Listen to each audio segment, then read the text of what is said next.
ఇష్టం లేదంటే ఎలాగమ్మా? రేపు తన జీవితం ఒంటరిగా మోడైపోతుంటే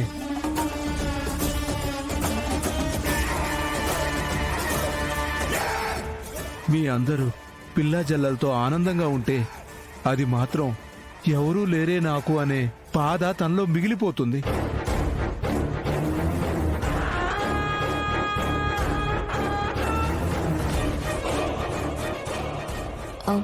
పిన్నికి ఈ లైఫే ఇష్టం అంటుంది కదా, ఎందుకు తనని బలవంతం చేయటం? అంబికమ్మ, ఇప్పుడు మీరు ఆవేశంలో మాట్లాడినా రేపటి రోజు మీ నిర్ణయానికి బాధపడతారని తాతయ్య గారు ఆలోచించినట్టున్నారు. అంబికమ్మ, నువ్వు కూడా నాకు సలహాలు ఇచ్చేదాని అయిపోయావా?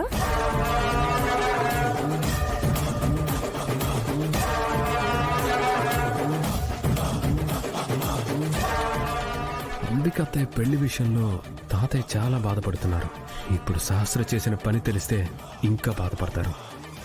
నా పెళ్లి కేవలం నాకు సంబంధించిన విషయం.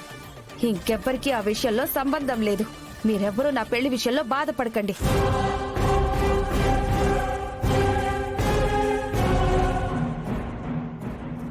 నా పెళ్లి విషయంలో ఎవరు ఎలా పోయినా నా నిర్ణయం అయితే మార్చుకోను. ఇదే ఫైనల్.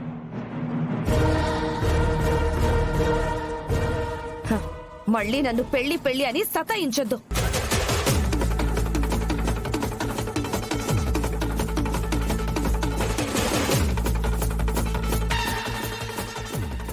నాన్నా, ముఖ్యంగా నీకు నా పెళ్లి విషయంలో ఈ రోజు కొత్తగా బెంగ పెట్టుకుని టాబ్లెట్స్ వేసుకోవడం మానేసి మరీ కొత్త సమస్యలు తెచ్చుకోవద్దు.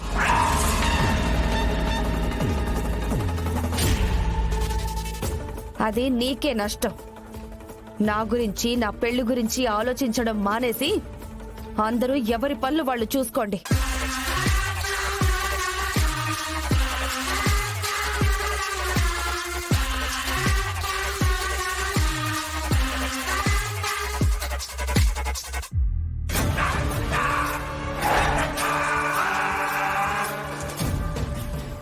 సహస్ర,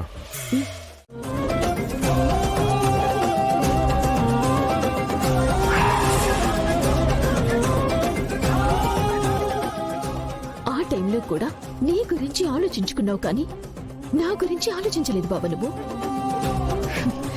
నువ్వే మా ఇంటికొచ్చి నాలో ఆశలు రేపి మళ్ళీ నువ్వే టైం కావాలనంటే నేనేమైపోవాలి బాబా? దయచేసి సహస్ర మెళ్ళ తాళి కట్టరా.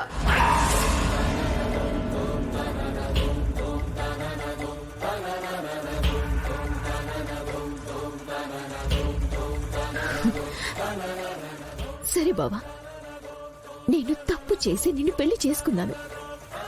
నీ వైపు నుంచి చూస్తే నాదే తప్పు.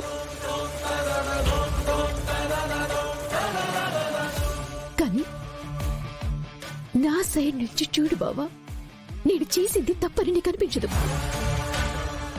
నీ మీద ప్రేమతో తప్పక అలా చేశాను అనిపిస్తుంది.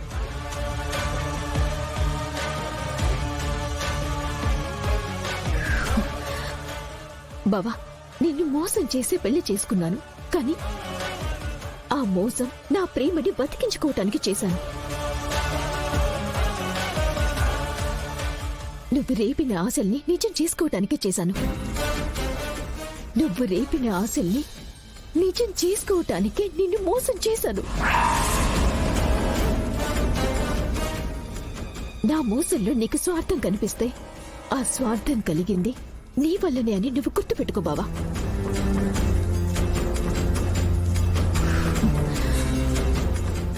ఇంట్లో వాళ్ళందరికీ సహస్ర మోసం చేసి నన్ను పెళ్లి చేసుకుందని చెప్తావేమో. నువ్వు చెప్పే ముందు ఒక్క విషయం బాగా ఆలోచించుకో బావా. నిన్ను మోసం చేసి నిన్ను పెళ్లి చేసుకున్నా కూడా ఇప్పుడు నేను నీకు భార్యని. ఇప్పుడు నేను గర్భవతిని కూడా.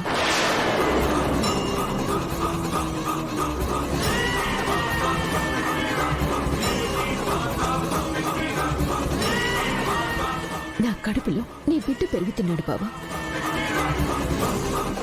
అది గుర్తుపెట్టుకుని అందరికీ ఈ విషయం చెప్పు బావా. నేను భయపడ్నా.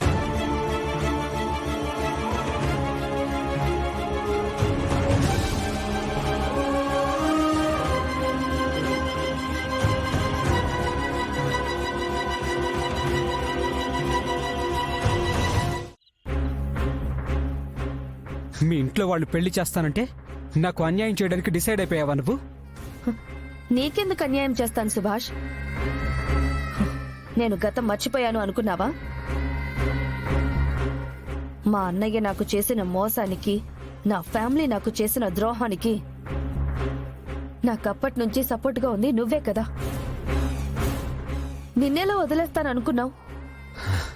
ఏమో అంబిక, నీకు పెళ్ళంటే నీకెలా ఉందో నాకు తెలియదు, కానీ నాకు మాత్రం చాలా భయంగా, కోపంగా ఉంది. భయపడకు సుభాష్, నేనేది మర్చిపోలేదు. నాకన్నీ గుర్తున్నాయి. నాకు నువ్వు చేసిన సహాయం గుర్తుంది, నాకు నువ్వు ఇచ్చిన ఓదార్పు గుర్తుంది. నా ఫ్యామిలీ కూడా నన్ను ఒంటరిని చేసినప్పుడు నువ్వు నా వెనక నిలబడ్డావు, అది కూడా నాకు గుర్తుంది సుభాష్. నేను నా పగని వదిలేయను, నా ప్రేమని కూడా వదిలేయను సుభాష్. మా వాళ్ళు ఎన్ని అనుకున్నా సరే నేనేం చేయాలో నాకు బాగా తెలుసు, అదే నేను చేస్తాను. సుభాష్, ముందు ఈ పెళ్లి టాపిక్ కంటే ఆ లక్ష్మిని మా అక్క వాళ్ళు దత్తత తీసుకుంటున్నారు. ఆ కార్యక్రమాన్ని ఎలాగైనా ఆపాలి.